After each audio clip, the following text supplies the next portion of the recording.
to where you always want to make sure you're not taking this one. That sound right? You speak to all of it? Oh yeah. You got it? Anybody want to add anything? I do. He gave us like might be 4 or 5 illustration. If I forget one, please fill in. He said that Peter was prideful, like we all get prideful. Second thing Peter did, he used the wrong sword. Instead of the sword, he used the actual sword cut the ear. 3, he slept while he was supposed to be praying. And 4, he was towards the door of the church. If that makes sense. That kind of makes sense. Those are the illustrations he used with the passages that you referenced. It was in Mark chapter 8, 14. Thank you.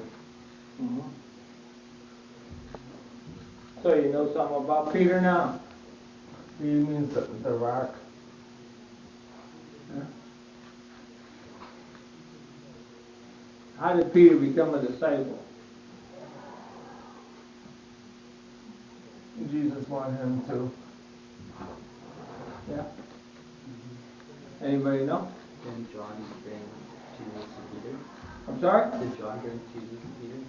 It would have been, Andrew would have went and found his brother, right? So we have found the Messiah.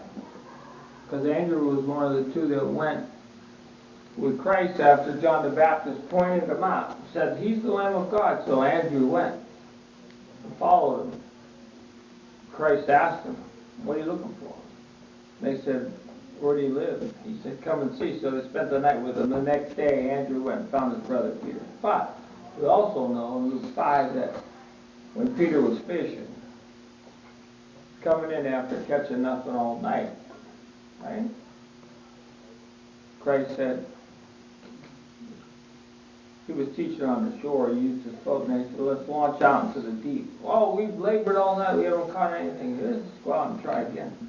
Then they caught all the fish. And Peter said, what? Depart from me because I'm sinful. But it's really not about Peter, is it? It's about you and Jesus Christ. The conversation he's having with you. Now, you're a lot younger. Right? You're a lot younger. Peter was a man. Alright? You're a young man and young woman. The expectations that your faith develops may be the same, but the experiences aren't going to be the same because you right now live underneath the roof of your parents. You're largely dependent upon your parents. Do what your parents want you to do, I trust. Right? Go to school. Most of the time. Can't obey them all the time, can we? Especially go against the Lord. Yeah. So I think there'll probably be more about Peter later today. I don't know. I was unsure as to the outline of the brother. I had written and asked the brother what he was going to do several weeks ago, and they sent me an outline. So when I was preparing thoughts for what I wanted to do in connection to what he was going to do, he hasn't done yet what I thought he was going to do before I came and did what I wanted to do. So, does that make any sense? Let's go to Acts 15. Book of Acts, chapter 15. Because at some point, I think the brother is going to use the word risk. I thought last night he was going to do risk.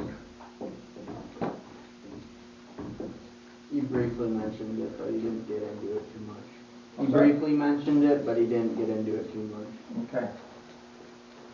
So, having had some experience in the past with working with delinquents, right? All of which had some mental health diagnosis, that comes out of a book called the DSM-4. Now it's 5. That was 20 years ago. Which stands for the Diagnostic and Statistical Manual for Personality Disorders. DSM-4.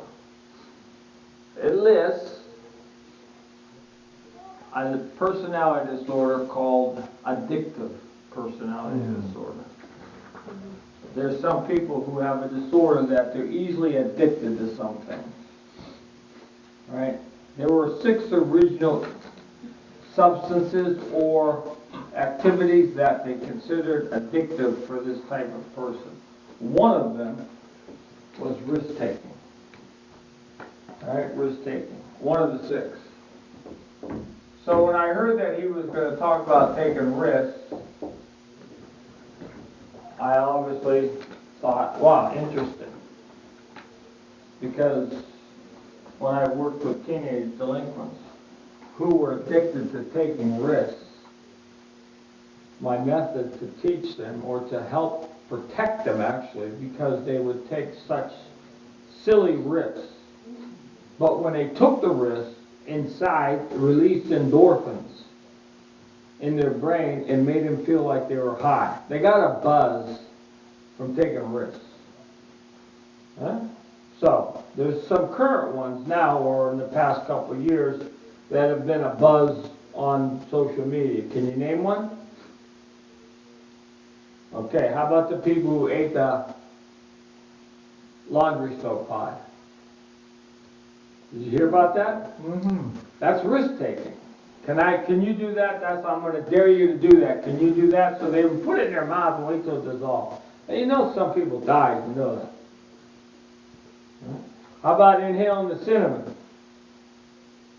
You heard of that one? Yeah. Have any of you done any of these? No. You have? Yeah. Which one? Cinnamon one. Cinnamon? Yeah. Okay, so there's all these activities that seem innocent and no problem, and actually they're really, for some people, can be quite dangerous, right? That's why I call it risk-taking. And it can be from, it's not just limited to young people. When I was a missionary, I used to deliver Bibles into China, communist China. And it was a risk. And sometimes I would tape them on my body. And when I would go through customs, and they didn't have the sophisticated x-ray machines like we have now. They just kind of asked you, and then if they wanted to search you, they could. But it was always a risk to stand in front of them, communist guard at the border.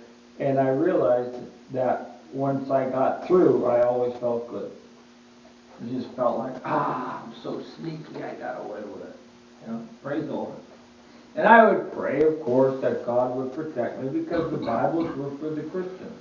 Because when I was there, you were allowed to own a Bible.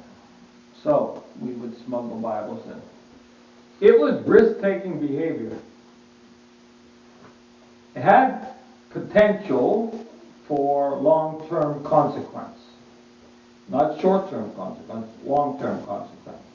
Back then in China, you could just be arrested with no record. You don't get a phone. They didn't have phones where I was. So there was no phones, there was of course no cell phones back then. And you're not sending anybody a letter, nobody's coming to get you, and the worst part is nobody knows where you're at. They don't tell anybody. Right? And I had a friend who was arrested and just disappeared. Right? So there's a long-term consequence for some risks, and other risks are short-term, and how you measure the potential risk, is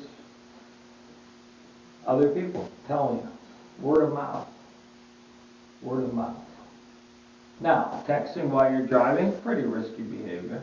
Mm-hmm. It's just silly, but it's actually pretty risky, but it's probably not that much more risky than switching the radio. So I don't really understand, if you're not allowed to text, you probably shouldn't eat in the car. You probably shouldn't, do a lot of things in the car if all those are going to distract you from being a good driver, which I agree to. But it's still risk behavior. So if I asked you on a scale of 1 to 10, how you consider yourself, 10 being I take risks every day just for fun and I know it, and 1 or 0 being I hardly ever take any risks.